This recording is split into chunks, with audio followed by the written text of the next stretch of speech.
Sir अब हमें सबको पता है कि फाइनेंशियल क्राइसिस आने वाली है, बहुत सारे मार्केट क्योस होने वाला है पूरे वर्ल्ड में, बट इसके बाद हम स्टेबिलिटी कहाँ से लाएं और कहाँ तक वो स्टेबिलिटी हम समझ सकते हैं कि अब ये स्टेबिलिटी है। अब आने वाले फ्यूचर में, आने वाले टाइम में 2-3 मंथ्स बाद भी कुछ भी बहुत बड़ा होने वाला है, वो भी आपने बताया भी था और देख के लग भी रहा है। तो अब हम स्टेबिलिटी अपने आप में, अपने अंदर कैसे लाएं? स्टेबिलिटी लाने का सिर्फ एक ही तरीका है, दैट इज़ अंडरस्टैंडिंग। जब आपको कुछ अच्छे से समझ आ जाता है और आप उसके अकॉर्डिंग एक्ट करते हैं और वो विजन आपकी लॉन्ग टर्म होती है, शॉर्ट टर्म नहीं होती है, तो आप स्टेबल होते हैं। इन अदर वर्ड्स, अगर मैं कुछ कह रहा हूँ आप लोगों को, कुछ शेयर कर रहा हूँ आप लोगों के साथ में, इतना तो अब तक आप लोगों को समझ आ गया होगा इतने सालों में, उसके पीछे मेरा कोई पर्सनल एजेंडा या कोई मोटिव नहीं है। और अगर मैं कुछ कह रहा हूँ तो इसका मतलब जो भी आप लोगों को कह रहा हूँ कि ऐसा कुछ करना चाहिए, बाकी मर्जी आपकी, करो या ना करो, वो मैं खुद पहले उससे बहुत बड़े लेवल पे कर चुका हूं, जिस लेवल पे आप सोच सकते हो, जहां तक आपकी सोच जा सकती है, तब बोल रहा हूं। I am not an influencer जो होते ऐसे हैं जिनकी जेब में 1 रुपये नहीं होता, दिखाते ऐसे हैं जैसे हमारे पास में करोड़ों रुपए हैं। I am that kind of a person कि आप देख करके आइडिया नहीं लगा सकते कि मैं क्या कर रहा हूँ, किस लेवल पे कर रहा हूँ, you have no idea. But इतनी आपके अंदर समझ हो जानी चाहिए कि if I am saying something there has to be something big behind it, तभी मैं बोल रहा हूँ। नहीं तो अगर आप फ्रीक्वेंसी ऑफ माय सेशंस देखोगे वो बहुत कम हो गए हैं। क्यों कम हुए हैं? लगाओ दिमाग। क्योंकि वो सेम क्वेश्चंस का आंसर करने में, जो क्वेश्चंस मेरे से पिछले 10 सालों में पूछे जा रहे थे, मेरा कोई इंटरेस्ट नहीं है। मेरी खुद की ग्रोथ रुक जाती है, तो मैंने ब्रेक लिया। तो मैंने क्या किया? अपने आप को अपग्रेड किया, देखा पूरी दुनिया में क्या हो रहा है। पहले मुझे इतना आइडिया नहीं था कि पूरी दुनिया में क्या हो रहा है और क्या होने वाला है। अब मैं उसकी काफ़ी डेप्थ में चला गया हूँ। Now you can see very clearly. तो जब हमको क्लियरली नजर आता है कुछ भी और अच्छे से समझ आता है, फिर हम एक्शन लेते हैं, तो वहां पर स्टेबिलिटी होती है। If I talk about financial stability, जिसके साथ में जुड़ी हुई है mental stability. If you are saying कि मेरी फाइनेंशियल स्टेबिलिटी तो हिल जाए, मेंटली स्टेबल कैसे रहे? ये बकवास क्वेश्चन है। You can not be mentally stable if you are not financially stable, not possible ji. क्योंकि आप किसी पर डिपेंड हो जाओगे। जिस पे डिपेंड हो गए उसको समझ आ जाएगा, वो फिर आपको साइकोलॉजिकल टॉर्चर करेगा या करेगी। तो mental stability comes from financial stability, and financial stability comes from understanding what is finance, what is money. ये नहीं कि इधर उधर से सुन लिया किसी को भी और चल पड़े उसी रास्ते पे। इसी में एक और क्वेश्चन है कि हम लोगों को समझाएं कैसे? जैसे आप जो कह रहे हैं वो यहाँ 10-15 लोग यहाँ आते हैं, मिलते हैं, बात करते हैं, सुनते हैं। लोगों को न्यूज़ चैनल से भी बहुत सारी चीज़ें पता चलती है, सब लोग देख भी रहे हैं, सुन भी रहे हैं, बट मानने को कोई तैयार नहीं है। न्यूज़ चैनल से क्या सुनने को मिलता है? क्योस वर्ल्ड्स में क्या हो रहा है, वॉर होने वाली है, इसकी वजह से क्या प्राइसेस बढ़ने वाली है। सबसे पहले तो न्यूज़ चैनल देखना बंद करो। अब नहीं देखता कोई। अगर एक्चुअल में समझना है कि दुनिया में क्या हो रहा है और क्या होने वाला है, सबसे पहले ये जो इंडियन न्यूज़ चैनल्स हैं इसको देखना बंद कर दो। न्यूज़ नहीं है वहाँ पर, एडवर्टाइजिंग है। इतनी सी बात समझ नहीं आ रही है और आप उसको न्यूज़ समझ के कंज्यूम कर रहे हो। तो हो क्या रहा है कि आप जिसको पहले ही कुछ नहीं पता, उसके दिमाग में कुछ फीड कर दिया और अब आप उसको पकड़ के बैठे हो कि हाँ यही सच है, और उसके लिए लोगों से लड़ रहे हो। The height of foolishness. Research करना सीखो। कैसे रिसर्च करते हैं? रिसर्च की शुरुआत होती है सही तरह के क्वेश्चंस पूछने से। अब ये भी सवाल है किससे पूछे? अच्छा, न्यूज़ चैनल ना देखे तो क्या करें? यूट्यूब पे चले जाएं, वहां पर जाकर के देखें। वहां पर तो और भी एक से बढ़कर एक नकली लोग बैठे हैं, तो अब करें क्या? कहां जाएं? किससे पूछे? कैसे समझे? आज आपके पास में इन्फिनिट इंटेलिजेंस है। मेरे जितने भी सेशंस हुए हैं पिछले 1-2 साल में, उसको कनेक्ट करो ना। मैंने क्या कहा? ये आर्टिफिशियल इंटेलिजेंस नहीं है। क्या है ये? Infinite intelligence. तो फाइनाइट इंटेलिजेंस से क्यों पूछ रहे हो? मेरे से पूछो सर आप कैसे रिसर्च करते हो? ऐसे क्वेश्चंस क्यों नहीं पूछते? नेक्स्ट क्वेश्चन यही था कि आपको कहाँ से इन जानकारी मिल रही है, क्योंकि हमें जो मिल रहा है वो गूगल के थ्रू, चैट जीपीटी के थ्रू या न्यूज़ चैनल्स के थ्रू, यहीं से इंफॉर्मेशन मिल रही है।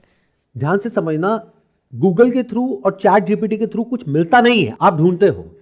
और जो सोशल मीडिया पे आप ढूंढते नहीं हो, आपको मिलता है। न्यूज़ चैनल पे आप ढूंढते नहीं हो, आपको मिलता है। दोनों में फर्क समझ पा रहे हो? यूट्यूब पे आप ढूंढते नहीं हो, आपको मिलता है। तो ढूंढना सीखो, इसको रिसर्च बोलते हैं। ढूंढने में और मिलने में फर्क समझ आ रहा है?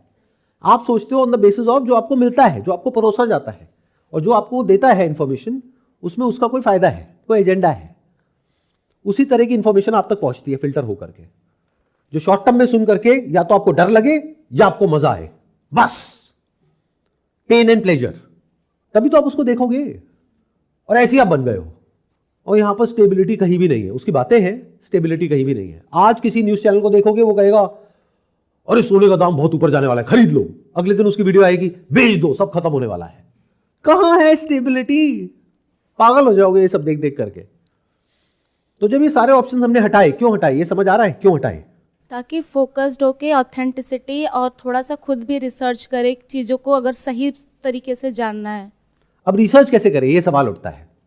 सही तरह की क्वेश्चनिंग करना आपको आना चाहिए। रिसर्च करना आज की डेट में बहुत आसान हो गया है। बस प्रॉब्लम क्या है, आप लोगों का माइंड क्वेश्चनिंग माइंड नहीं है। You have got all the answers but no questions. मैं जब भी कभी ऐसी किसी जगह पर जाता हूं जहां पर बहुत सारे लोग होते हैं, लोग मतलब आपके जैसे और लोग जिनके दिमाग में कुछ ना कुछ भरा हुआ है और उनको सब पता है, उनके पास में हर सवाल का जवाब है, सब कुछ ना कुछ बोल रहे हैं। ऐसी नहीं होता सोशल गैदरिंग में, चाहे वो आपके घर पे हो, चाहे किसी फंक्शन में हो, चाहे किसी मैरिज में हो, सब कुछ ना कुछ ऐसे बोल रहे होते हैं एज इफ दे नो, और आपस में लड़ रहे होते हैं। ओ नहीं नहीं नहीं नहीं, तू ये कह रहा है, तू वो कह रहा है। मेरे को बहुत मजा आता है, बहुत जबरदस्त एंटरटेनमेंट होता है। बिल्कुल जैसे दो बच्चे आपस में लड़ रहे हैं, गाड़ी दोनों की नकली है बट लड़ रहे हैं कि नहीं ये बेटर है वो बेटर है। कभी ये क्वेश्चन नहीं पूछ रहे कि असली गाड़ी और नकली गाड़ी में फर्क क्या होता है। जैसे एक बच्चा है, उसके दिमाग में कुछ भर दिया और वो बोलने लग गया। ऐसी तो आप हो, स्कूल ने ऐसी तो बनाया आपको, आपके घर वालों ने भी ऐसे ही बनाया है, तो ये क्यों नहीं समझते? Do you have a questioning mind? Without questioning how can your understanding be stable? तो अगर आप लोगों का सवाल ये है कि क्या होने वाला है, तो वो तो मेरी रिसर्च है जिसके बारे में मुझे पता है और मुझे क्लियर पता है, और मुझे उससे कोई फर्क नहीं पड़ता है कि शॉर्ट टर्म में क्या हो रहा है क्या नहीं हो रहा है। मेरी विजन कहां है? 2 साल 3 साल 5 साल आगे। हाँ, शॉर्ट टर्म की जो बेसिक प्लानिंग होती है वो मैंने कर ली। तो do you guys want to know कि मैं कैसे रिसर्च करता हूं? मैंने भी क्या कहा बता चुका हूं वैसे ऑलरेडी आपको, अगर आपने ध्यान से सुना है और डॉट्स को कनेक्ट कर पा रहे हो तो। Asking the right kind of questions to whom? To a particular person जो अपनी लिमिटेड इंफॉर्मेशन के बेस पे कुछ भी बड़बड़ कर रहा है। चलो अगर मेरे को समझ आ भी गया है, उस पर भी एक बार को क्वेश्चन मार्क लगाओ, लेकिन मान लो कि मेरे को कुछ समझ आ गया है बहुत अच्छे से। जो भी मुझे समझ आ गया है वो मैं आपको समझाने की कोशिश करूंगा। आपको कैसे समझ आएगा? You will understand on the basis of your limited knowledge, experience and understanding. वहीं तक तो समझ पाओगे। जैसे कोई पीएचडी लेवल का प्रोफेसर है, वो कोई लेक्चर दे रहा है, आप नर्सरी में हो, तो कैसे समझोगे? समझ जाओगे उसकी सारी बातों का मतलब क्या निकालोगे एंड में? ABCD। बस यही है आपके लिए उस लेक्चर का मतलब। सर हमें सब समझ आ गया। अच्छा क्या समझ आया? ABCD। समझ गए प्रॉब्लम की जो जड़ है? तो आपको खुद को ही अपग्रेड करना पड़ेगा, कोई और आपका ठेका नहीं लेगा। सबसे पहले तो इस बात को अच्छे से समझ जाओ, जो आपका ठेका लेगा वो आपको बर्बाद करके छोड़ देगा हर तरीके से। तो कैसे क्वेश्चंस पूछे जाते हैं? अगर रिसर्च करनी है तो जेमिनाई में जो रिसर्च का ऑप्शन है that is an excellent option, open for you as well as for me. सबके लिए ओपन है, फ्री है। तो क्या करना है? वहां पर जा करके उससे पूछना है। अब क्या पूछ रहे हो वो इंपॉर्टेंट है, ये इंपॉर्टेंट नहीं है कि वो क्या बता रहा है। दोनों में फर्क समझ आया? जैसे अगर आप खुद भिखारी हो और आपके आगे दुनिया का सबसे अमीर आदमी आ गया, बिल गेट्स, उससे क्या मांगोगे? भगवान के नाम पे $1 बिलियन दे दे रे बाबा, ये मांगोगे?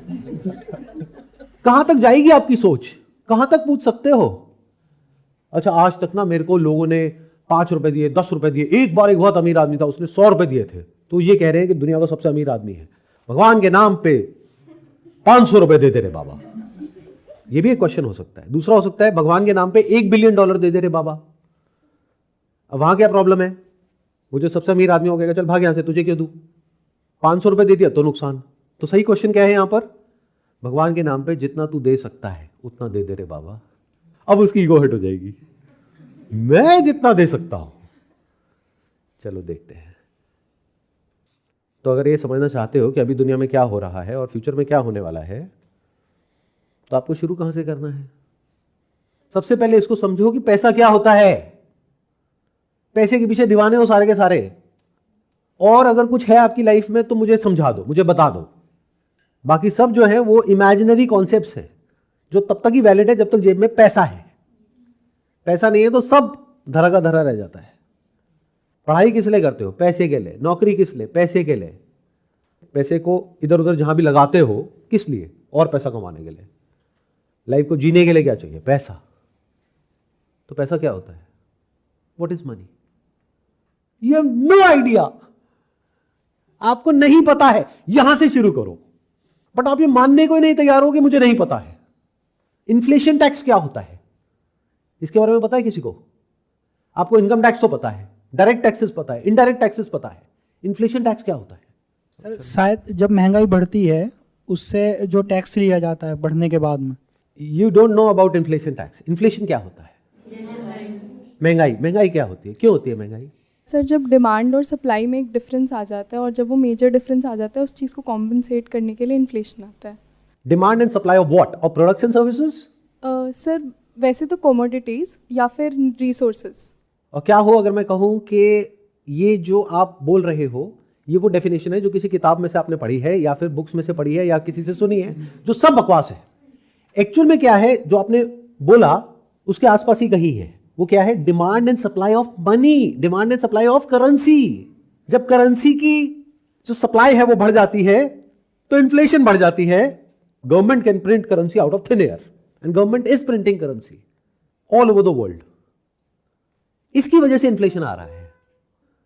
और इसकी जो मार है वो सबसे ज्यादा पड़ती है जो बॉटम 90% लोग हैं इनकम ब्रैकेट में, उनके ऊपर। क्योंकि उन्हें पता भी नहीं लगता है कि कितनी तेजी से महंगाई बढ़ती चली जा रही है, चीजें महंगी हो रही हैं और वो बहुत तेजी से गरीब हो रहे हैं। उन्हें पता भी नहीं लग रहा है। तो inflation is the worst form of tax for common man. But इसके बारे में आपको कुछ नहीं पता है। ये एक ऐसा टैक्स है जो दिखता नहीं है, लेकिन it is much more harsher, much more stronger than direct and indirect taxes. तो अभी तक पिछले 10-20 साल में, 50 साल में जो इन्फ्लेशन बढ़ी वो एक लिमिट में बढ़ी। अगर ये आउट ऑफ लिमिट हो जाए तो क्या होगा? बहुत सारी कंट्रीज में हो चुका है। ऐसा नहीं है कोई इमेजिनरी सिनेरियो है। अर्जेंटीना में, जिम्बाब्वे में, वेनेजुला में, बहुत सारी कंट्रीज में ऑलरेडी ये हो चुका है। और ये जो वॉर है इसका डायरेक्ट इंपैक्ट आने वाला है इन्फ्लेशन के ऊपर। क्या आप ऐसे सिनेरियो के लिए तैयार हो जहां पर आपकी सैलरी है मान लो 50,000 रुपये, 1 लाख रुपए, और आपने पैसा लगाया हुआ है जहां पर भी लोग आपको बोलते हैं लगाने के लिए, सो कॉल्ड फिन इन्फ्लुएंसर्स, या फिर ये जो न्यूज़ चैनल्स में एक्सपर्ट्स आते हैं कि ये शेयर खरीद लो, वो बेच दो, या फिर ये म्यूचुअल फंड में पैसा लगा दो, यहाँ लगा दो, वहाँ लगा दो, वही जो कॉमन नॉलेज है। क्या आप ऐसे सिनेरियो के लिए तैयार हो कि स्टॉक मार्केट गिरे तो सही, लेकिन हर बार जैसे होता है ना कि कुछ टाइम में उठ जाता है, वो गिरे तो सही लेकिन बहुत सालों तक ना उठे? नंबर 1। नंबर 2, महंगाई बहुत तेज़ी से बढ़े, आपकी सैलरी वहीं की वहीं रहे या जॉब चली जाए। मान लो आपकी सैलरी है लाख रुपए महीना, जिसके हिसाब से आपने खर्चे बांध रखे हैं, लोन लिया हुआ है, EMIs हैं, उसमें से मान लो जो नॉन डिस्क्रिशनरी आइटम्स हैं, यानी जो खर्चा करना ही पड़ेगा, जो आप बंद नहीं कर सकते, मान लो उसके जो प्राइसेस हैं वो 1 साल के अंदर अंदर या 2 साल के अंदर अंदर डबल हो जाते हैं। कि अभी जो आपका 40,000 रुपये जा रहा था वहां पर वो 80,000 हो जाता है, और बाकी 60,000 के हिसाब से आपने सब कुछ मैनेज किया हुआ था। तो क्या होगा? बट हमारे पास में टाइम नहीं है क्या समझने का, ये सब बातें समझने का। तो किस चीज़ का टाइम है? गधों की तरह काम करने का, बस। सर ये सब समझ नहीं आता, आप हमें ये बता दो सर हार्डवर्क कैसे करते हैं। If you need stability you need to hold on to something that is stable in this unstable world जिसमें हम एंटर कर रहे हैं। और ये भी कहना गलत होगा, कर रहे हैं, कर चुके हैं। अगले 2, 4, 5 साल में आप देखोगे एक-एक करके क्या होता है। You have no idea of what is coming, absolutely no clue. आप कहते हो गोल्ड और सिल्वर के प्राइसेस बढ़ेंगे या घटेंगे लॉन्ग टर्म में? बकवास सवाल। ना गोल्ड और सिल्वर के प्राइसेस बढ़ेंगे ना घटेंगे। करेंसी की जो वैल्यू है वो डेप्रिशिएट होगी फॉर श्योर। क्यों? क्योंकि आप देख लो ना क्या हो रहा है इकोनॉमी में, आपको समझ आ जाएगा। ये जितनी भी गवर्नमेंट की फ्रीबीज हैं, ये जो स्कीम्स हैं तरह तरह की, इसकी वजह से क्या होता है? जो मनी सप्लाई है वो बढ़ जाती है इकोनॉमी में।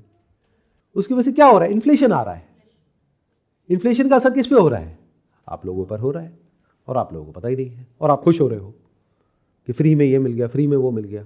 फ्री कुछ नहीं होता है, there is nothing free in this world. हर एक का कोई ना कोई प्राइस होता है। तो क्या फ्यूचर में ये स्कीम्स बढ़ने वाली है, कम होने वाली है? बढ़ने वाली है सर। बढ़ने वाली है, ये आप सबको पता है ना। तो इसका मतलब क्या है? करेंसी की वैल्यू और घटने वाली है। तो जब करेंसी की वैल्यू घटेगी तो महंगाई आएगी, जिसको आप कहोगे गोल्ड का प्राइस बढ़ गया। अरे उसका प्राइस नहीं बढ़ा है।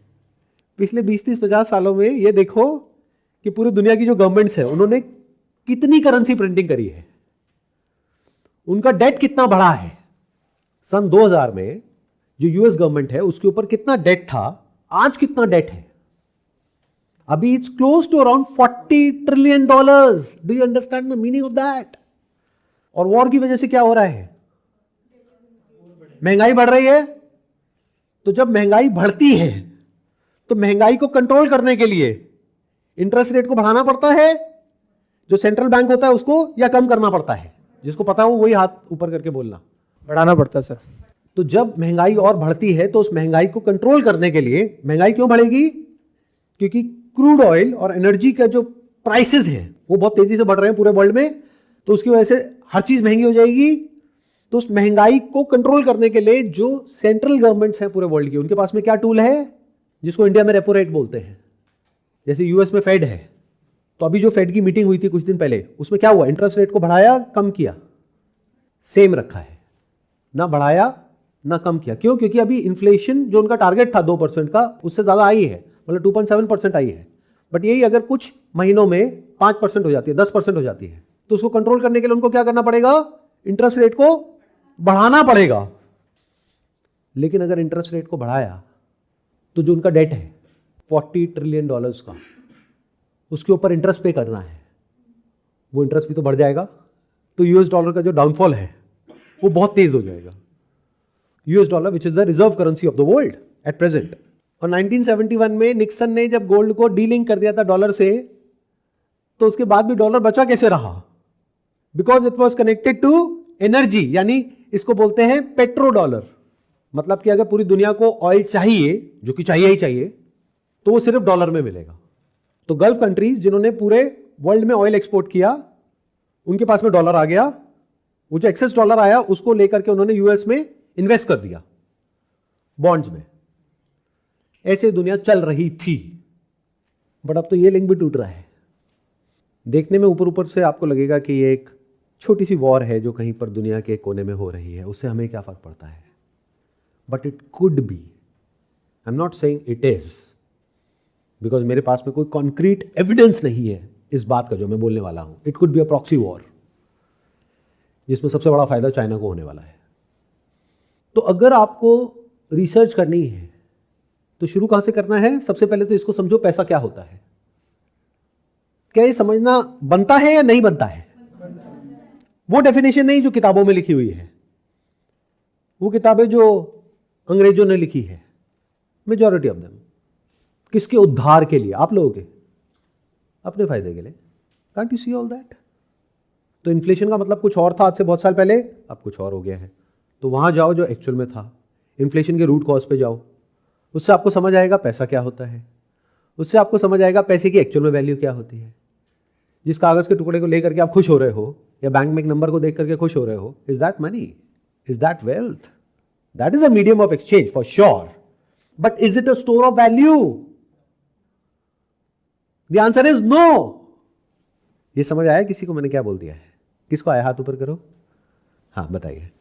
सर अभी पुराने टाइम में जो भी करेंसीज थी, जैसे gold, silver, even commodities in the barter system, उन्हें हम करेंसीज कहते थे, but they had a store of value, मतलब उसका मीडियम ऑफ एक्सचेंज के अलावा भी यूज़ था। लेकिन जो अभी करेंसी है उसका except the medium of exchange उसका और कोई यूज़ ही नहीं है। That is the concept of store of value. Exactly. अब अगर ये जो भी आपने कहा, इसी पॉइंट को हम आगे एक्सटेंड करें, तो एक तरफ है गोल्ड, एक तरफ है सिल्वर। दोनों में से क्या बेटर स्टोर ऑफ वैल्यू है? कितने कहते गोल्ड, कितने कहते silver? Why are you saying silver? क्यों? Industrial uses. What do you mean by industrial use? Energy sector. Solar power. देखो क्या हो रहा है कि हमने कुछ ऐसा है जो बहुत बड़ा है, उसको अपनी जो लिमिटेड नॉलेज है, लिमिटेड अंडरस्टैंडिंग है, उसमें ला करके कन्फाइन कर दिया। क्यों? क्योंकि we never asked the right kind of questions to infinite intelligence कि सिल्वर का यूज कहां कहां पर होता है और क्या फ्यूचर में ये यूज बढ़ने वाला है या कम होने वाला है। जैसे जैसे जो इलेक्ट्रिफिकेशन हो रहा है पूरे वर्ल्ड में, वो बढ़ रहा है। Silver is by far the best, not one of the best, the best thermal and electrical conductor. There is no other metal which is better than that. तो सिल्वर सिर्फ कुछ इंडस्ट्रीज में यूज नहीं हो रहा है, वो सब में यूज हो रहा है। फिर चाहे वो एआई के डेटा सेंटर्स हो, चाहे रोबोटिक्स हो, चाहे ड्रोन्स हो। इसके बारे में तो सुन रहे होगे ना आप लोग, ड्रोन अटैक्स। $20,000 का drone versus $20 million of plane. तो ये क्या पूरी दुनिया देख नहीं रही है? तो अगर उनको बहुत ही सोफिस्टिकेटेड ड्रोन्स बनाने हैं तो उसमें सिल्वर ज़्यादा यूज़ होगा, और अगर काम चलाऊ बनाने हैं तो कम यूज़ होगा। कॉपर से काम चल जाएगा, वायरिंग में, सर्किट बोर्ड्स में, यू नेम इट ना। ये जो डेटा सेंटर में चिप्स यूज़ होते हैं उसमें, मोबाइल फोन्स में, जो भी इलेक्ट्रिकल अप्लायंसेज है उसमें। हाँ, ये है कि बहुत कम कम यूज़ होता है, लेकिन कितनी सारी जगह पर वो यूज़ हो रहा है ये भी तो देखो। तो personally I don't like gold as much as I like silver. क्योंकि गोल्ड कहां पर यूज होता है? प्राइमरीली ज्वेलरी में। ज्वेलरी खरीद रहे हो आजकल आप लोग? ज्वेलर्स की यहां पे लाइन लगी हुई है क्योंकि बहुत महंगी हो गई। तो that demand is elastic. You understand? Elastic, जैसे इलास्टिक होता है ना, उसको खींच सकते हैं। डिमांड कम ज्यादा हो सकती है डिपेंडिंग अपॉन द प्राइस। अगर गोल्ड अभी जितने का है वहां से 5-10 गुना और महंगा हो जाए तो कितने लोग ज्वेलरी खरीदेंगे? घर बिक जाएगा। फिर ज्वेलरी पहन के बैठे रहोगे घर के बाहर, घर बिक गया है। बट जो सिल्वर है उसकी जो डिमांड है दैट इज इनइलास्टिक। जैसे सॉलिड स्टेट बैटरी है, अगर उसको ईवी की परफॉर्मेंस बेटर करने के लिए यूज करना है इलेक्ट्रिक व्हीकल्स में, और उसको सिल्वर चाहिए तो वो चाहिए, नहीं तो उसकी फैक्ट्री बंद हो जाएगी जब तक कोई नई टेक्नोलॉजी नहीं आ जाती जो बिना सिल्वर के उसको चला सके। बट वो आने में 2, 4, 5 साल, 10 साल लगेंगे, क्योंकि उसके साथ में पूरा इंफ्रास्ट्रक्चर जुड़ा हुआ है, उसको भी चेंज करना पड़ेगा। तो पर्सनली स्पीकिंग मेरे को गोल्ड इतना समझ नहीं आता है जो आप सबको आता है। और अभी भी आप सिल्वर को कैसे देखते हो? Peg to gold, gold silver ratio. तो you don't have any idea कि एक्चुअल में सच क्या है, दुनिया में क्या हो रहा है और क्या होने वाला है। क्या ऐसे एसेट्स हैं जो ऐसी दुनिया में जहां पे सब कुछ अनस्टेबल है, वहां पर आपको सिर्फ स्टेबिलिटी ना दे बल्कि ग्रोथ दे, मतलब कि वो अंडरवैल्यूड हो। What is the most undervalued asset in the world? ये होमवर्क है आप लोगों के लिए, जाओ फिगर आउट करो। और उसमें आपकी इन्वेस्टमेंट कितनी है? सर हाँ सर, नहीं मैंने आपकी वीडियो देखी थी सर, मैंने उसके बाद में सर 10,000 रुपये का लिया सर। अच्छा, 10,000 से आपकी पूरी जिंदगी चल जाएगी, समझे? इस तरह से सोचना होता है। If you understand this thing, तो शॉर्ट टर्म में क्या हो रहा है क्या नहीं हो रहा है डजंट मैटर, क्योंकि आप हिस्ट्री को देख करके समझ सकते हो शॉर्ट टर्म में ऐसा ही होता है। बट लॉन्ग टर्म में क्या होने वाला है वो तो साफ दिख रहा है। It's in physical deficit since last 5 years। Do you understand the meaning of that? Silver is in physical deficit, यानी जितना ग्राउंड से निकल रहा है और जितना रिसाइकल होकर के आ रहा है उससे भी ज्यादा कंज्यूम हो रहा है। सर हम क्या आगे मान सकते हैं सिल्वर से आगे भी कोई मेटल आगे आएगा? क्योंकि एक टाइम होता है किसी भी मेटल्स के लिए, फेज होता है एक उसका, तो क्या कॉपर या आ सकता है। तो सिल्वर लेना ठीक नहीं है। मतलब देखो हो गया ना गड़बड़।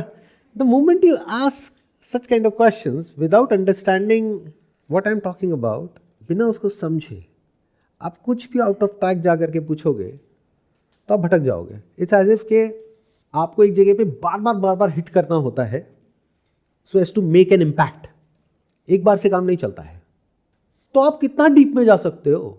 ये जो बात मैंने कही उसकी, ये तो मेरी अंडरस्टैंडिंग है ना, मेरी अपनी रिसर्च है जो क्या कहती है silver is the new gold.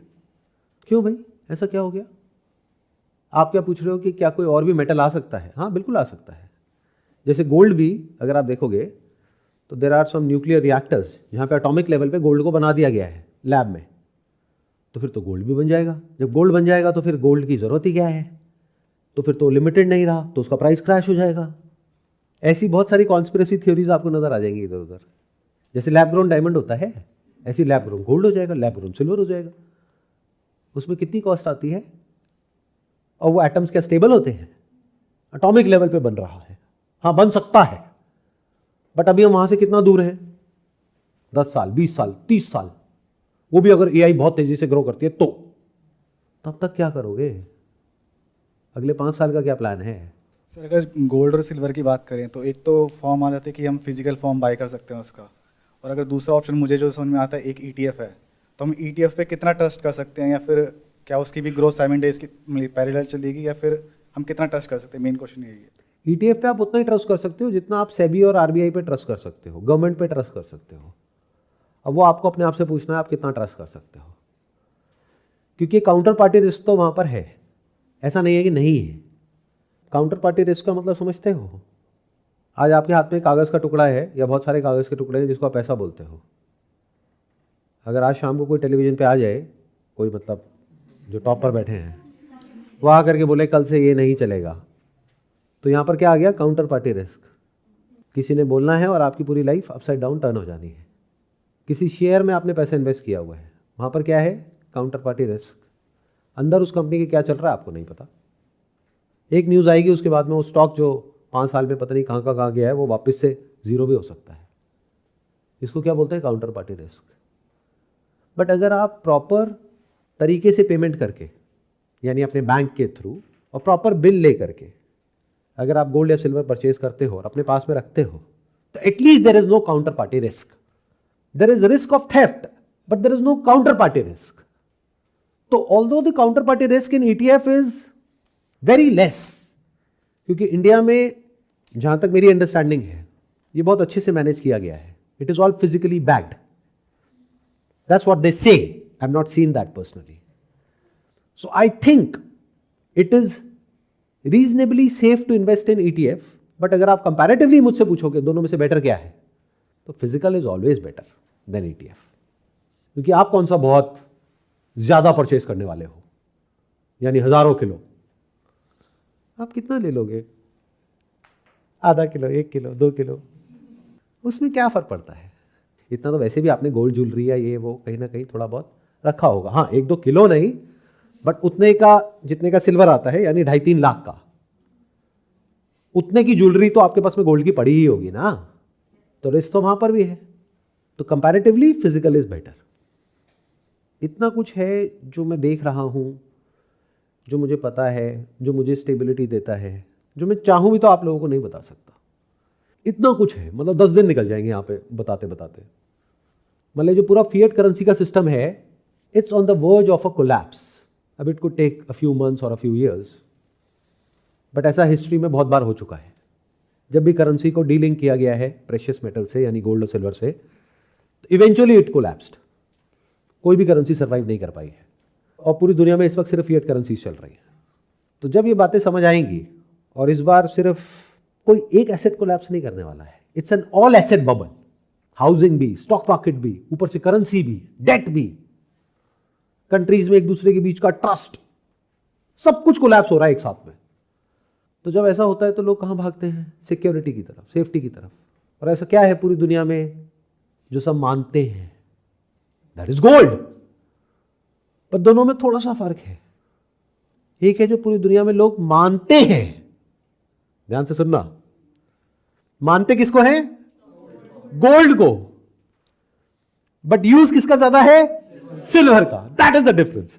और दोनों ही प्रेशियस मेटल है। अगर सिर्फ यहां तक होता तब भी कोई बहुत एक्साइटिंग नहीं होता ये सब। बट अभी क्या हो रहा है पिछले कुछ टाइम से? यूएस ने सिल्वर को डिक्लेयर कर दिया है as a critical mineral. Do you understand the meaning of that? History में ऐसा पहली बार हुआ है। ऑफिशियल जो यूएस की जो लिस्ट है क्रिटिकल मिनरल्स की, उसमें सिल्वर भी है। तो उसके लिए यूएस गवर्नमेंट ने $10 बिलियन के आसपास का फंड साइड में रखा है इन क्रिटिकल मिनरल्स का स्टॉक पाइल करने के लिए, इसको एक्यूमुलेट करने के लिए। जब वो क्रिटिकल मिनरल यूएस के लिए है तो क्या सिर्फ यूएस के लिए है? इंडिया के लिए नहीं है। इंडियन गवर्नमेंट बात कर रही है 2035 तक जो सोलर एनर्जी की जो कैपेबिलिटीज हैं उसको 3 गुना 4 गुना बढ़ा देंगे। कैसे बढ़ेगा? उसके लिए सिल्वर तो चाहिए ना।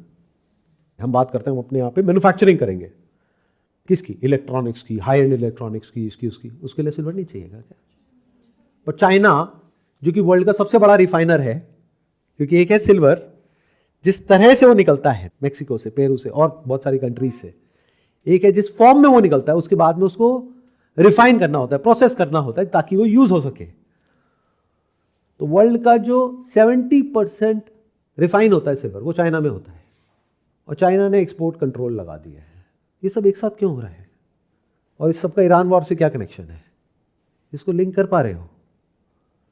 क्रिटिकल मिनरल का मतलब समझते हो? जैसे आप लोगों के लिए क्रिटिकल क्या है? Air, water, food. ऐसे गवर्नमेंट के लिए क्रिटिकल क्या है? सिल्वर। क्यों? क्योंकि वो डिफेंस के जितने भी इक्विपमेंट्स बनते हैं, क्योंकि वो डिफेंस में यूज होता है, वो इंडस्ट्रीज में यूज होता है। कौन सी इंडस्ट्री? सब में। वो एनर्जी में यूज होता है। आज यूएस का जो गेम प्लान है उसके सेंटर में क्या है? Artificial intelligence. उसमें सबसे बड़ा कंस्ट्रेंट क्या है? एनर्जी। क्योंकि उसके जो डेटा सेंटर्स हैं वो बहुत ज़्यादा एनर्जी कंज्यूम करते हैं। एनर्जी कहाँ से आती है? ये सारे जो गल्फ नेशंस हैं वहाँ से, बट वहाँ पर तो रुक गया। बहुत सारी जो ऑयल रिफाइनरीज हैं वो तो बंद पड़ी हैं ड्यू टू टैक्स। तो क्या एआई को रोक दिया जाएगा? नहीं। तो उसके लिए क्या चाहिए? सोलर। सोलर के लिए क्या चाहिए? सिल्वर। अब सवाल उठता है सिल्वर कितना है और गोल्ड कितना है दुनिया में? इस पर रिसर्च करो। यहाँ तक कोई नहीं जाता है, बस ऊपर ऊपर लेवल से थोड़ा बहुत देख करके रुक जाते हैं। अब आपको समझ आ रहा है, आंसर मिल रहा है अपने उस क्वेश्चन का कि रिसर्च कैसे करते हैं। सबसे पहले तो उस टॉपिक को यूज करो जो आपकी लाइफ में सबसे इंपॉर्टेंट है, फिर उसकी डेप्थ में चले जाओ, एंड तक जाओ। एंड तक जाकर के देखो कि सच क्या है। क्वेश्चन का आंसर आएगा, उसमें और क्वेश्चंस खड़े होंगे, फिर क्वेश्चनिंग करो, फिर और आंसर्स आएंगे, फिर उसको क्वेश्चन करो। कुछ भी मानो मत, जानो कि सच क्या है, फिर आप में जो कॉन्फिडेंस होगा वो पूरी दुनिया से अलग होगा। सर, जब इतनी क्लैरिटी है और सारी चीज़ें इतनी क्लियर है, तो फिर शॉर्ट टर्म में भी इतना डाउन क्यों जा रहा है? मतलब सिल्वर हो या गोल्ड हो। आपकी विजन क्या है? अगर सट्टेबाजी करनी है, यानी एमसीएक्स पे गए और यहाँ पर जाकर के खरीद लिया, बेच दिया, स्पेक्यूलेट कर रहे हो, तब तो कुछ भी कर लो, मरोगे मरोगे। बट अगर विजन लॉन्ग टर्म है तो शॉर्ट टर्म में क्या हो रहा है उससे फर्क क्यों पड़ता है? और अब आप कहोगे ऐसा होता क्यों है? उसके पीछे बहुत सारे रीजंस हैं। Again it's like a rabbit hole. आप जैसे से आगे बढ़ते जाओगे आपको वो क्लैरिटी मिलती चली जाएगी, बट वो मैं आपको पास ऑन नहीं कर सकता। That has to be your own thing, तब कॉन्फिडेंस आता है। जैसे इसके पीछे क्या रीजन है? सबसे बड़ा रीजन अभी बिकॉज ऑफ वॉर, जब वॉर होती है तो एक ऑल एसेट सेल ऑफ होता है। जो भी प्राइवेट फंड्स हैं या जो म्यूचुअल फंड्स हैं या जो इंश्योरेंस कंपनीज हैं, उन्होंने कहीं पैसा लगाया होता है तो सेफ्टी की तरफ भागते हैं, सिक्योरिटी की तरफ भागते हैं। और हिस्टोरिकली अगर आप देखोगे तो सेफ्टी सिक्योरिटी क्या है? US bond. उसके लिए उनको अपने जो सीनियर्स हैं, जो शेयर होल्डर्स हैं, या जो बोर्ड मेंबर्स हैं, या जो इन्वेस्टर्स हैं, उनसे परमिशन नहीं मांगनी पड़ेगी। क्योंकि वो बंदा क्या है, आपकी तरह कहीं पे जॉब ही तो कर रहा है, वहां पे बैठा है। वो ऐसा स्टेप क्यों उठाएगा जो उससे अलग हो, जो बाकी सब कर रहे हैं उस इंडस्ट्री में? तो हिस्टोरिकली सबने क्या किया, जब भी ऐसा कुछ होता है वो पैसा कहां चला जाता है? यूएस बॉन्ड्स में। तो आज भी वही जा रहा है। तो जो भी है, जहां भी है पैसा, वो वहां पे बेच दिया, वहां से कहां चला गया? यूएस बॉन्ड्स में चला गया। क्यों? क्योंकि अव्वल तो 99% लोगों को पता ही नहीं है कि गोल्ड और सिल्वर है क्या। क्योंकि पिछले 50 सालों में ये जो पूरी की पूरी नॉलेज है जो मैंने रिसर्च करके एक्वायर करी है, इसको पूरी तरीके से खत्म कर दिया गया है। ये आपको मिलेगी ही नहीं कहीं पर। इसके लिए you need to dig very deep. तो वो लोग जिन यूनिवर्सिटी से पढ़े हैं या जो भी उन्होंने अपनी पूरी लाइफ में देखा है पिछले 50 सालों में, वही तो करेंगे। जो सब कर रहे हैं वही तो करेंगे। आप भी तो वही करते हो जो सब कर रहे हैं। अलग क्यों करोगे? और स्पेशली अगर आप जॉब कर रहे हो तो अलग क्यों करोगे? और ये सब लोग जॉब ही तो कर रहे हैं, ये जो मैनेजर्स हैं, तो ये वही तो करेंगे जो सब कर रहे हैं, और वही तो करेंगे जिसमें फ्रिक्शन कम से कम हो, जिससे उनकी नौकरी पे बात ना आए। अगर आज उन्होंने वो सारा पैसा निकाल के इक्विटी से गोल्ड में लगा दिया और गोल्ड नीचे चला गया तो उनको नौकरी से निकाल देंगे। तो पैसा कहां जा रहा है? सब तरफ से खींच के वहां जा रहा है। दूसरा रीजन क्या है कि अभी जो रियल फिजिकल जो मेटल है यानी कि सिल्वर, उसके बेस पे उसका प्राइस डिसाइड नहीं हो रहा है, पेपर के बेस पे हो रहा है। जैसे जो पानी की बोतल है, इसका प्राइस डिसाइड होता है based upon demand and supply of the product, of the physical product. Silver में ऐसा नहीं है। सिल्वर में प्राइस डिस्कवरी होती है कॉमेक्स में, जहां पर for every 1 ounce of physical silver उसके अगेंस्ट में 200, 300, 400 पेपर कॉन्ट्रैक्ट्स होते हैं। तो उसको बड़ी आसानी से मैनिपुलेट किया जा सकता है। अगेन, क्या ये मेरी कोई हाइपोथेसिस है? नहीं, क्योंकि इस मैनिपुलेशन के लिए, मार्केट को स्पूक करने के लिए, ये जो बड़े बड़े बुलियन बैंक्स हैं जैसे जेपी मॉर्गन हो गया, उनके अगेंस्ट यूएस कोर्ट में कई केसेस चले, बाद में उन्होंने सेटल किया in close to around $1 billion. क्यों सेटल किया, क्यों दिया $1 बिलियन? क्योंकि गड़बड़ थी, नहीं तो क्यों देते? छोटा मोटा अमाउंट नहीं, $1 बिलियन। तो जो पेपर प्राइस है इसको बड़ी आसानी से मैनिपुलेट किया जा सकता है। तो फिर क्या करें, इसमें पैसा क्यों लगाएं? क्योंकि पेपर प्राइस तो मैनिपुलेट हो जाएगा, क्योंकि अब पूरा वर्ल्ड पेपर प्राइस से डिस्कनेक्ट हो रहा है, फिजिकल की तरफ जा रहा है। ये गेम तब तक ही चलती है जब तक एक्चुअल में फिजिकल डिमांड नहीं होती है उस एसेट की जिसके अगेंस्ट पेपर में वो गेम चल रहा है। जो कॉमेक्स की इन्वेंट्री है वो अगर आप पिछले 1-2 महीने में भी देखोगे तो it has gone down drastically. दोनों तरह की इन्वेंट्री, रजिस्टर्ड भी और एलिजिबल भी। अब ये क्या होती है, रिसर्च करो।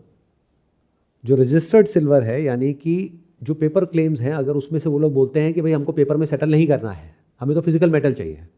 मान लो रेट चल रहा है कॉमेक्स पे $70 पर आउंस, वो कहते हैं हमें तो फिजिकल चाहिए, क्योंकि मार्केट में जा रहे हैं तो $100 से कम मिल नहीं रहा, तो हमें तो फिजिकल चाहिए। तो फिजिकल उनके पास में कितना है, 200 मिलियन आउंसेस, 300 मिलियन आउंसेस।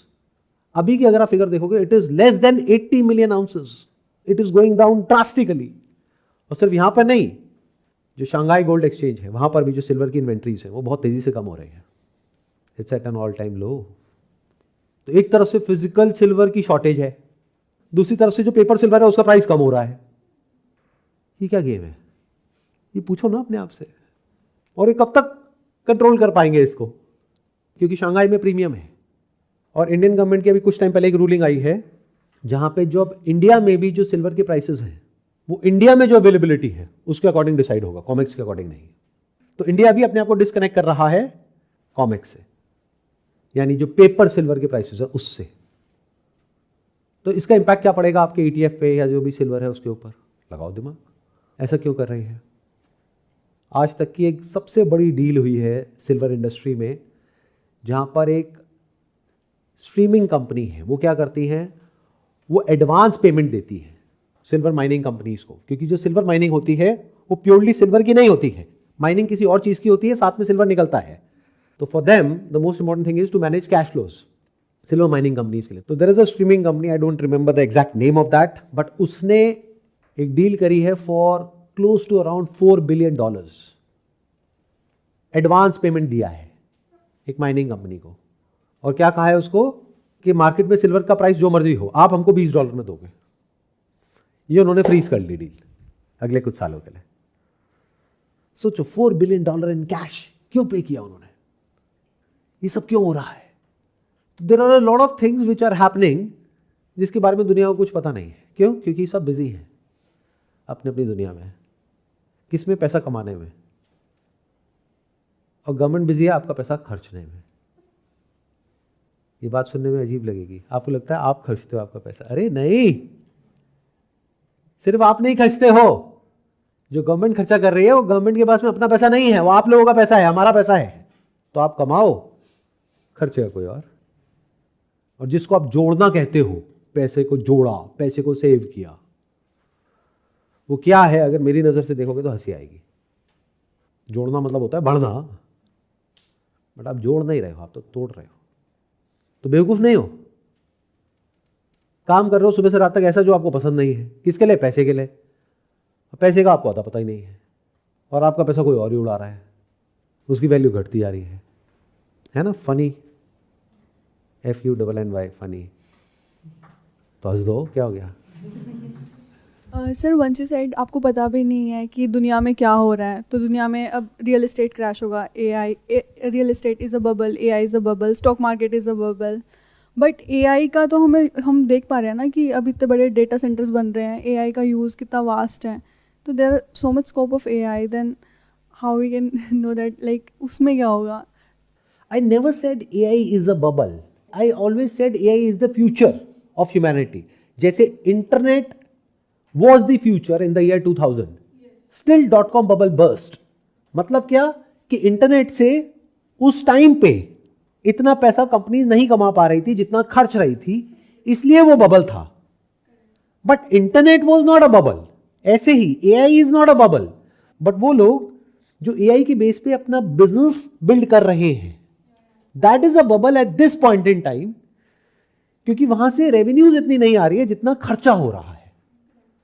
मान लो उन्होंने इन्वेस्टमेंट कर दिया 1000 रुपए का, रेवेन्यू आई 10 रुपए, 100 रुपए ब्याज देना पड़ गया, तो from business point of view that is a bubble. But AI is not a bubble, robotics is not a bubble. So there are many more things in the world of AI AI. Is the future. But future मतलब क्या? 5 साल, 10 साल, 20 साल, 50 साल. But at this point in time the valuations of AI companies, जिस तरीके से वो काम कर रही है, अगर मैक्स 7 की बात करी जाए, जो यूएस की जो 7 कंपनीज हैं which forms majority of NASDAQ and S&P, तो अगर उनको आप देखोगे तो वो आपस में ही एक दूसरे के साथ में ट्रांजेक्शन्स कर रही है, जहां से एक दूसरे की रेवेन्यूज इन्फ्लेट हो रही है. इसलिए इट इज अ बबल, क्योंकि कोई रियल रेवेन्यूज, रियल प्रॉफिट्स अभी नहीं है. उसमें सिर्फ पैसा लग रहा है और वो रिटर्न आएगी 10-20 साल बाद. तो एक बार क्रैश आएगा, फिर 10-20 साल बाद रिटर्न आएगी. I want a direct answer. Should I invest in silver or gold, or what should I do? That's your call. I am nobody to say कि आपको इन्वेस्ट करना चाहिए नहीं करना चाहिए. Again, you want some kind of an assurance from my side. हो सकता है मैं गलत हूं, तो क्या करोगे? और अगर मैं सही भी हूं तो मैं आपको क्यों बोलूं कुछ भी करने के लिए या नहीं करने के लिए? मेरे से अगर आंसर पूछोगे तो वो ये है कि भाई आपको करना है करो, नहीं करना मत करो. करोगे तो अच्छा है, नहीं करोगे तो और अच्छा है. Don't do it. कहीं और कर दो, जो सही है वहां कर दो. आप लोगों को तो पता ही है क्या सही है. Mutual funds. तो वहां करो. किसने कहा है सिल्वर में पैसे लगाने को? किसने कहा है गोल्ड में पैसे लगाने को? मैंने तो कभी भी नहीं कहा. ये तो मेरी अपनी रिसर्च है, मेरी अपनी अंडरस्टैंडिंग है, जिसके बेस पे मैं एक्ट कर रहा हूं. But I may be wrong, and that is a sign of intelligence. जो बेवकूफ आदमी होता है उसको सब कुछ पता होता है और वो बिल्कुल श्योर होता है हर चीज को लेकर के. और जो समझदार आदमी होगा वो हमेशा अपनी भी जो रिसर्च होगी उस पर भी ले जा करके क्वेश्चन मार्क लगा देगा. बड़े से बड़ा भी कोई साइंटिस्ट होगा वो ये नहीं कहेगा this is the ultimate truth. वो कहेगा हाँ अभी यहां तक तो मुझे समझ आ रहा है, बट अब मैं इस रिसर्च पेपर को बाकी जो पूरी कम्युनिटी है उनके सामने रखता हूं, इसको चैलेंज करो और इससे बेटर कुछ हो सकता है तो कर दो. ये जो मेरी रिसर्च है अगर इसको रिफ्यूट नहीं किया जा सकता है तो इसको इंक्लूड कर लो अपनी लर्निंग्स में, अपनी किताबों में, और किया जा सकता है तो कर दो. तो ये तो मेरी अपनी रिसर्च है ना. So what you can do is कि मैं बुलिश हूं सिल्वर को लेकर के अगले 2-4-5 सालों में. आप मुझे चैलेंज करो, गिव मी अ रीजन कि नहीं सर ये हो गया तो वो हो गया तो. लेकिन मुझे चैलेंज करने के लिए पहले आपको मेरे लेवल पे आना तो पड़ेगा, नहीं तो कुछ भी बोलने लग जाओगे. तो उसके लिए पहले रिसर्च करो, फिर चैलेंज कर पाओगे. समझ गए जो प्रॉब्लम है वो कहां पर है? सर जब हम डीप रिसर्च कर रहे होंगे और जब हम क्वेश्चनिंग कर रहे होंगे अपनी, तो उसमें हम ये कैसे फ़र्क कर पाएंगे कि जो हम क्वेश्चनिंग कर रहे हैं वो राइट क्वेश्चनिंग है, या मतलब सही कर रहे हैं या गलत कर रहे हैं, या फिर हम कोई कौन सा ऐसा पॉइंट होगा जिसे हमें मतलब नेक्स्ट पे जाना होगा उस टाइम पे, मतलब वहाँ रुकना नहीं है, या फिर कौन सी चीज़ें हमें छोड़नी है वहाँ पे?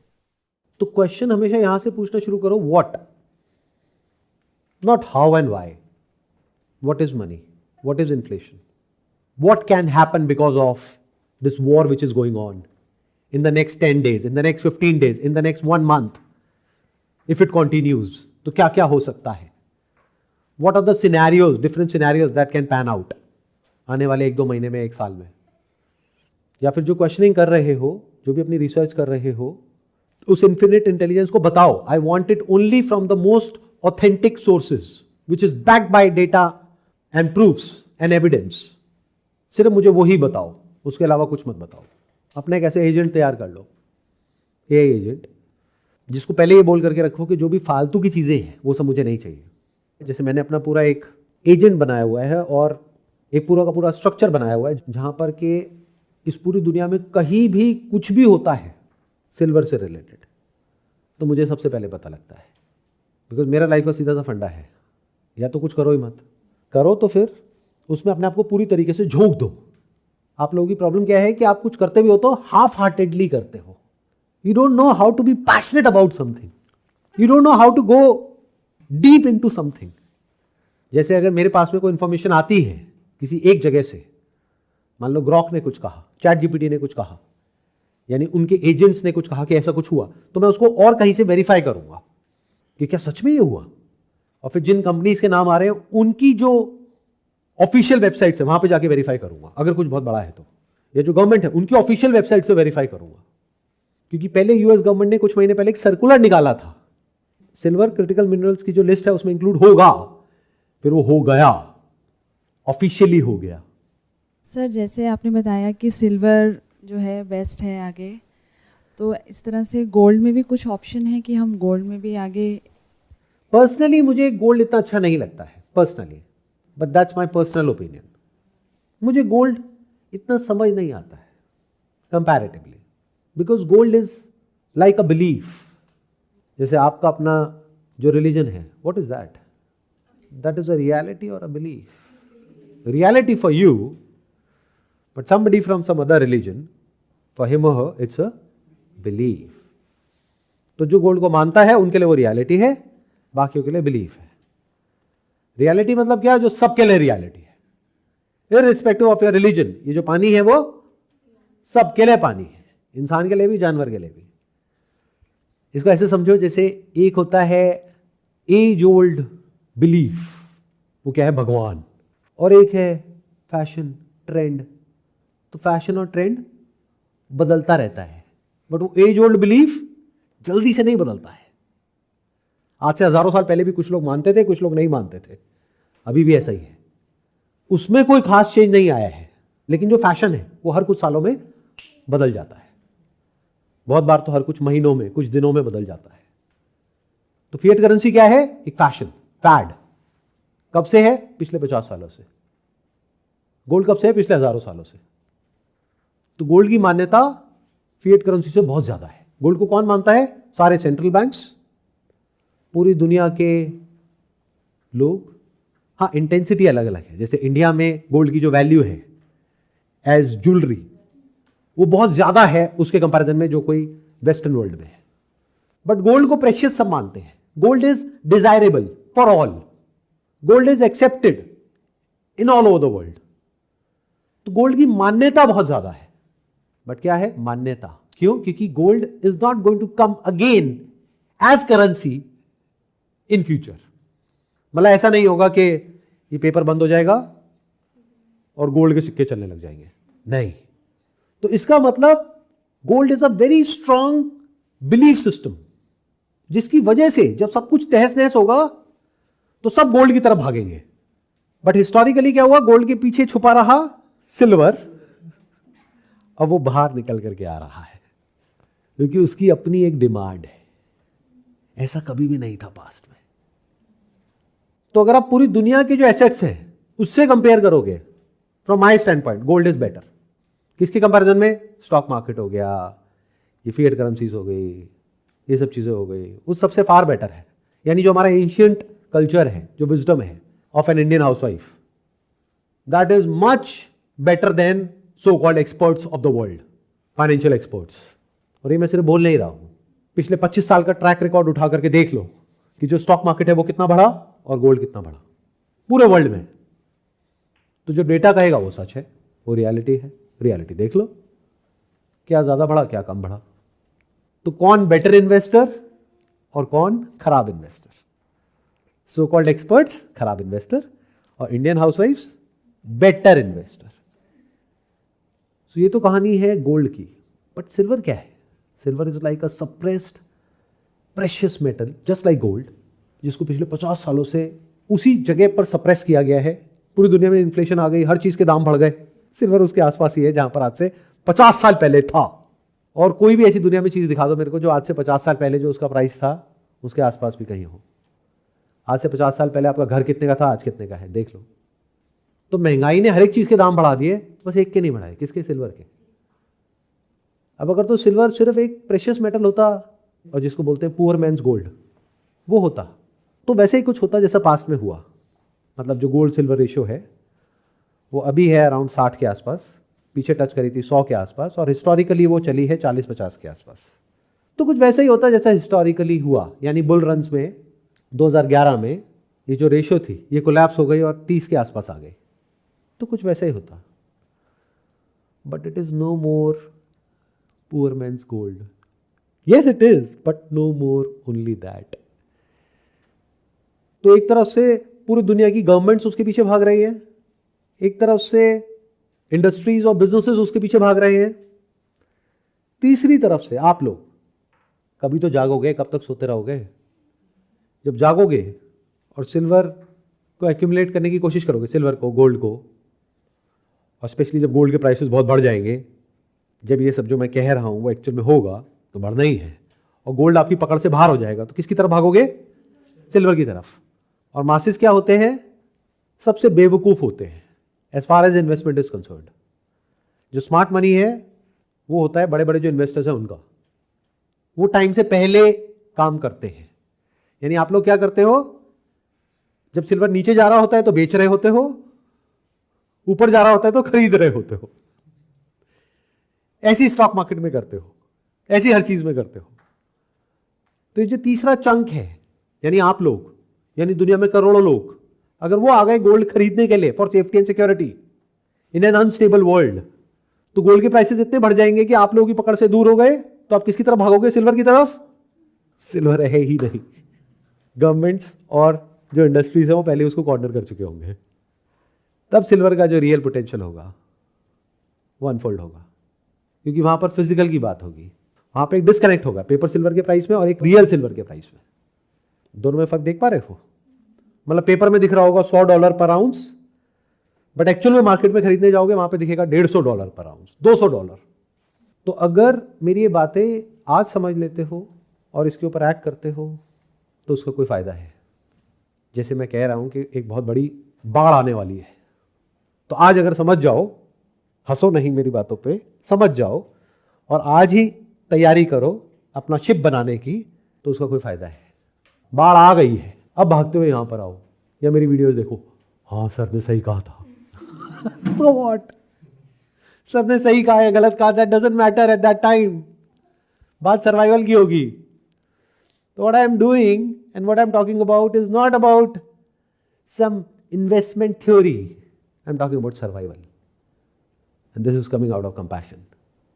किसका सर्वाइवल? मेरा, आप लोगों का।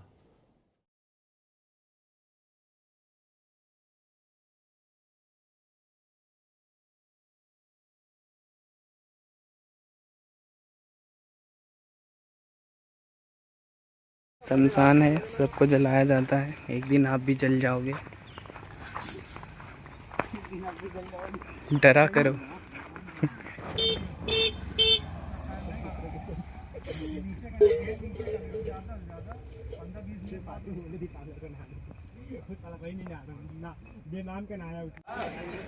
ओ भाई, दहेज गाइस, आई मीन गिफ्ट।